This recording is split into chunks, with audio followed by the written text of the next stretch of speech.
Je vous retrouve pour le plateau de Regard Croisé, le dernier numéro de cette semaine. Merci de rester fidèle donc au programme du soir sur New World. Encore 4 sujets à aborder aujourd'hui avec nos invités. Nous parlerons d'abord de Madagascar. La présidente de l'Assemblée nationale demande la suspension de l'élection présidentielle. Après Madagascar, nous prendrons la direction de l'Éthiopie à la recherche d'un port sur la mer Rouge. Le Premier ministre menace la corne de l'Afrique. Nous irons en pause puis on reviendra pour notre troisième sujet. Ghana, bientôt l'annulation des visas pour tous les Africains et les représentants de la diaspora.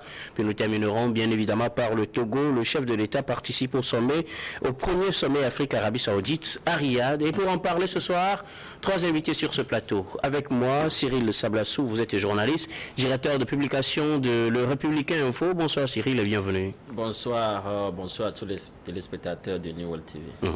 À côté de vous, Eric Johnson, journaliste, directeur de publication du journal L'Union. Bonsoir Eric et bienvenue. Merci, bonsoir Guillaume, bonsoir chers collègues, bonsoir chers amis, téléspectatrices et téléspectateurs de New World TV. Et notre troisième invité aujourd'hui, Sylvestre Béni, également journaliste, directeur de publication du journal La Manchette. Bonsoir Sylvestre et bienvenue. Oui, bonsoir docteur Guillaume, bonsoir à toutes et à tous. Avec vous, nous abordons notre premier sujet, direction Madagascar. La présidente de l'Assemblée nationale demande la suspension de la présidentielle. La présidence de l'Assemblée nationale a demandé ce jeudi la suspension du processus électoral à moins de 7 jours du premier tour de l'élection présidentielle après une concertation avec le Conseil œcuménique des églises chrétiennes à l'issue d'une médiation de plusieurs jours qui intervient après des semaines de fortes tensions dans le pays. Cette demande corrobore la position de certains partis de l'opposition candidats à cette élection présidentielle qui demandent la suspension de l'élection présidentielle à cause de divergences concernant cette élection. Et c'est parti, le Madagascar qui devrait connaître des élections ce 16 novembre se retrouve aujourd'hui dans l'impasse puisque la présidente de l'Assemblée nationale, lors d'une conférence de presse ce jeudi, a demandé la suspension de tout le processus, l'arrêt de la campagne électorale que d'ailleurs le groupe des 10 n'avait pas engagé en accusant le processus d'avoir des irrégularités qui ne permettraient pas d'élire librement leur président. Et Sylvestre. Oui, c'est la routine, hein. C'est la routine, c'est la rengaine habituelle donc, sur l'île au Madagascar parce que vous savez, ce pays connaît souvent une spirale donc, de violence avec une instabilité politique. Et donc, c'est le remake parce que le président qui a même qualifié l'idée donc de la présidence de l'Assemblée nationale d'idée farfelue. C'est farfelu en fait donc de vouloir arrêter donc le processus électoral, du moins les élections, parce qu'on estime que il y a en fait une épée de Damoclès qui plane sur le pays. Mais je crois véritablement que la présidente et surtout les hommes d'église ont raison, parce que lorsque vous avez vu ce qui s'est passé récemment avec cette violence dans le pays, et plusieurs que de la communauté internationale même alerté, a dit qu'ils marquent donc leur inquiétude en ce qui concerne donc ces élections. Mais je crois véritablement que le président Andry Rajoelina donc a intérêt à faire un forcing. Pourquoi je dis intérêt? Parce qu'il y a tellement donc d'éléments qui véritablement ne sont pas en sa faveur. Donc il urge pour lui donc qu'il aille rapidement à ces élections-là. Et puis on connaît du moins le slogan en Afrique. Et je crois que c'est parti donc de Pascal Lissouba qui disait que on n'organise pas des élections pour les perdre. Vous savez, ceux qui sont au pouvoir généralement, quand c'est moi qui organise les élections, c'est normal que je puisse gagner. En Afrique, c'est ce que nous voyons. Mais si vous le permettez, je voulais en fait revenir un peu sur là où le bas blesse, là où même la contestation est partie, en parlant donc de Madagascar, de la double nationalité du président, qui serait français, ce que les autres n'accepteraient pas. Non, ce n'est pas qu'il serait français, il est français. Qu'il est français, effectivement. Il est français parce que... Et il n'a pas nié non plus. Il n'a pas nié, il a dit qu'il a fait par amour donc, pour ses enfants, afin donc de permettre à ses enfants de ne pas avoir donc, des contraintes de visa. Et donc, il a acquis donc, la nationalité en 2014. C'est vrai qu'en 2014, il n'était pas président. Mais maintenant qu'il est président, le fait donc d'avoir cette nationalité le disqualifie pour être donc président donc, du Madagascar. Parce que, vous savez, c'est vrai que normalement, il a fait le coup d'État, ce coup d'État qu'il a fait donc en 2019. c'est vrai, à l'époque, il y avait tellement d'euphorie que les gens n'ont pas fouillé véritablement pour savoir si il a donc cette nationalité. Parce que lorsque vous prenez la loi concernant donc le code de la nationalité au Madagascar, vous prenez l'article 42, il a dit que si un malgache majeur acquiert volontairement une nationalité étrangère, il perd de facto donc la nationalité malgache. Et donc, si vous prenez également leur constitution, je crois que c'est l'article 46 qui dit également que s'il ne peut être président donc, du Madagascar que celui qui a donc la nationalité malgache. Et vous prenez également leur code électoral qui dit que si vous voulez vous voulez briguer donc la fonction donc de suprême, vous devez être malgache. Si vous prenez ces trois éléments, alors que déjà l'article 42 dont je viens de montrer le disqualifie déjà, puisqu'il a une nationalité étrangère, donc il n'est plus malgache. Il perd de facto l'article 42 que je viens d'évoquer. Donc vous conviendrez avec moi que le monsieur, normalement, il a perdu sa nationalité malgache. Et donc, si nous prenons le code électoral et la loi, l'article 46 donc, de la constitution donc, du pays, donc le disqualifie n'est plus malgache. Donc il ne peut plus briguer un autre mandat. Il ne peut même pas être président du fait donc, de sa double nationalité. Alors que le président Rangelina se défend d'avoir une ascendance malgache et donc d'avoir acquis aussi la nationalité française de facto de droit parce qu'il a des aïeux qui sont français. Cela également donc n'est pas à sa faveur, puisque je disais tout à l'heure, il y a quelques nuances. S'il avait acquis la nationalité française dès la naissance, le problème ne se poserait pas. Ouais. Maintenant, je dis, l'article 42 dit un malgache majeur. C'est ça la nuance en fait. On dit, lorsque un malgache majeur acquiert volontairement une nationalité étrangère, il perd de facto la nationalité malgache. André Rajolina est né donc en 1974. En 2014, il est déjà un malgache majeur. Maintenant, s'il a cette nationalité, ça veut dire que déjà il est disqualifié. Il perd de facto la nationalité malgache. Maintenant, le monsieur est dans des ramifications. Bon, il voulait faire un peu le forcing. C'est cela. Encore qu'il a beaucoup de gradés avec lui. Donc, malheureusement que ça va passer comme il est à la poste. On aura encore des décès, on aura donc des blessés. Mais bon, on dira la vie continue. Malheureusement. Cyril Sablassou, la présidente de l'Assemblée nationale demande la suspension de tout le processus électoral, y compris la campagne électorale, alors que des élections devaient avoir lieu normalement le 16 prochain. Oui, je crois que cette décision de la présidente de l'Assemblée nationale malgache de suspendre tout le processus électoral, la campagne etc. avec l'élection qui doit se dérouler le 16 novembre prochain, ça se justifie. Parce que déjà, le début de la campagne même a été émaillé par des violences. Même la semaine passée, lors d'une manifestation de l'opposition, mais il y a eu des morts au niveau de Madagascar. Et en plus, qu'on vient de l'expliquer, le confrère de la marche, le doyen Béni, je crois qu'il y a un problème. Et le problème actuel aujourd'hui, c'est quoi? En fait, c'est le président Guillaume sortant, et André Rajolina. Parce que à l'heure où nous sommes en train de faire ce débat ici, je crois qu'il ne mérite pas d'être un candidat. Un candidat. C'est vrai, aujourd'hui, il a la plus grande partie de l'armée qui est avec lui aujourd'hui, mais on a connu des pays, quand vous prenez aujourd'hui le Gabon, celui qui a fait descendre Ali Bongo aujourd'hui, mais c'était son proche. Il était vraiment, Oligui était très proche, et même il était même l'escorte de Ali Bongo, mais quand ça a commencé par chauffer, mais il a justifié le coup d'État. Donc, comme je viens de le dire, la dame, c'est-à-dire la présidente de l'Assemblée nationale a raison. Et ce qui est bon aussi, en fait, sa décision n'a pas été prise seule. Elle a contacté Ça appelait plusieurs jours de concertation avec les religieux. Il y a les religieux et les religieux, même la société civile la société civile aussi.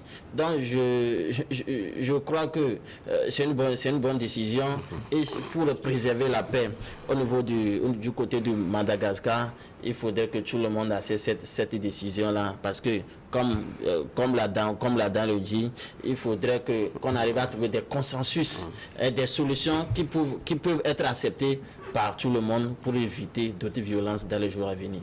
Alors que la question de la candidature de André Rajoelina fait problème pour cette élection, il faut rappeler aussi que certains disent que c'est à cause de compromis qu'il avait trouvé alors qu'il avait fait le premier coup d'État en 2009 et qu'il a dû laisser le pouvoir en 2013. C'est à cause des compromis qu'il avait trouvé avec les autres pays en laissant le pouvoir que cette nationalité française lui a été donnée de droit, ce qui aurait fait que peut-être pour son premier mandat de 2019, les gens n'ont pas critiqué. Et voilà les mêmes personnes qui se retournent aujourd'hui contre lui pour cette affaire de nationalité française. Que dire de la situation? Mais pour le moment, la présidente de l'Assemblée a demandé la suspension de tout le processus électoral à Madagascar. Eric. Oui. Que dit la loi malgache? Est-ce que la présidente de l'Assemblée nationale peut arrêter un processus électoral? Alors, c'est une déclaration, mais il faut véritablement que cette déclaration-là soit prise en compte pour arrêter le processus électoral. Ce qui est un peu gênant dans la situation malgache aujourd'hui, c'est que c'est un pays extrêmement pauvre. Et lorsque l'on engage des moyens de l'État pour organiser des élections et qu'on l'arrête au beau milieu, ça veut dire que pour réorganiser ces élections, il faut encore aller chercher des moyens, alors que les Malgaches n'ont pas le minimum vital. Vous savez, 75% de la population vit sous le seuil de la pauvreté. C'est-à-dire, les gens n'ont pas le dollar pour vivre au quotidien. C'est dire que cette situation-là, elle est très délicate. Je voudrais quand même que les politiques en Afrique comprennent que pour arriver au pouvoir, ils marchent sur les populations. Et ça fait extrêmement mal. Il faut qu'ils comprennent qu'à un certain moment, les populations seront obligées elles-mêmes de prendre en charge leur gouvernance. Parce que, vous voyez, aujourd'hui, il y a déjà un collectif, tu l'as dit, de 10 candidats qui refusent carrément d'entrer en campagne, soit disant qu'il n'y a pas de transparence dans le processus électoral. Et ils craignent quand même que en y allant, c'est en quelque sorte accepter ou aider celui qui sera élu. On ne sait pas encore avec cette situation. Quand moi j'ai écouté il y a 2 semaines le président Rajoelina sur une chaîne internationale, mais et le gars était tellement confiant, mais il reconnaît quand même que son pays est extrêmement pauvre. C'est là où ça me pose un problème. Quand vous avez cette situation-là, permettez quand même aux gens de s'exprimer librement. Mais quand vous les coincez, quand vous ne leur permettez pas de jouir de leur liberté fondamentale, je pense que vous êtes en train de tuer à petits coups ces populations. Il faut que les politiques africaines comprennent cela. Je crois qu'aujourd'hui, la réflexion qui va très loin, c'est de trouver un autre moyen de désignation de nos dirigeants dans nos pays. Parce que dans aucun pays en Afrique, le processus électoral n'est clair. Dans aucun pays en Afrique, tout le monde se plaint. là, nous n'avons pas encore entamé notre processus électoral, mais déjà... Il y a quand même le recensement. Oui, oui. Et des voix s'élèvent pour dire que, attention, il y a déjà le fichier électoral qui pose problème, il y a le découpage électoral qui pose, etc. Donc, dans aucun pays en Afrique, le processus électoral nous donne un tableau fiable que l'on peut accepter. Donc je crois que franchement, nos dirigeants, surtout avec ce qui se passe au Madagascar, il faut qu'on réfléchisse encore plus. Alors, que dire de cette situation? Eric vient de poser une question. La présidente de l'Assemblée a annoncé normalement sa volonté de suspendre cette élection. Mais que sera-t-il fait pour le moment? Il faut rappeler aussi que André Rajoelina n'est plus le président, puisque dans leur constitution, il faut qu'il démissionne pour se présenter à l'élection. Oui, là aussi il y a une violation. Là aussi il y a une violation donc des tests, parce que puisque il a confié la présidence donc au gouvernement, c'est-à-dire au Premier ministre. Du moment où lui-même il n'est plus président, normalement, il y a un gouvernement de fait. Selon les tests, c'est au président du Sénat qui devait donc remettre le pouvoir. Mais il faut un forcing.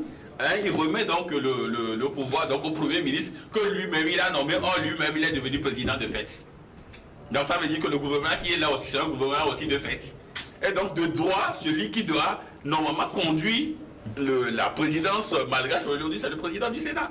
Donc le monsieur il est donc dans une succession donc de brimades politiques. Bon, pour être un peu dur avec lui, on parlera de brimades politiques, sinon c'est de violation à violation. Il va donc de violation à violation. Et puis, je crois que André Rajoelina, c'est quelqu'un qui, ma foi, s'il aimait véritablement son pays, je crois qu'il y a certaines choses qui devaient au moins concéder donc à ce peuple-là. C'est vrai que je ne voulais pas faire... je suis un peu gêné, je suis un peu gêné donc de faire ce rapprochement. Mais on a vu ici en 2005 au Togo, en 2005, en avril 2005, quand le ministre de l'Intérieur à l'époque, Boko, avait dit, du fait donc des informations qu'il a eues, il y a des violences qui planaient sur les élections, suspendons donc les élections et on a planifié quand même les divergences avant de continuer. Et certains ont dit non, continuons. Et après, bon, nous sommes allés donc aux élections.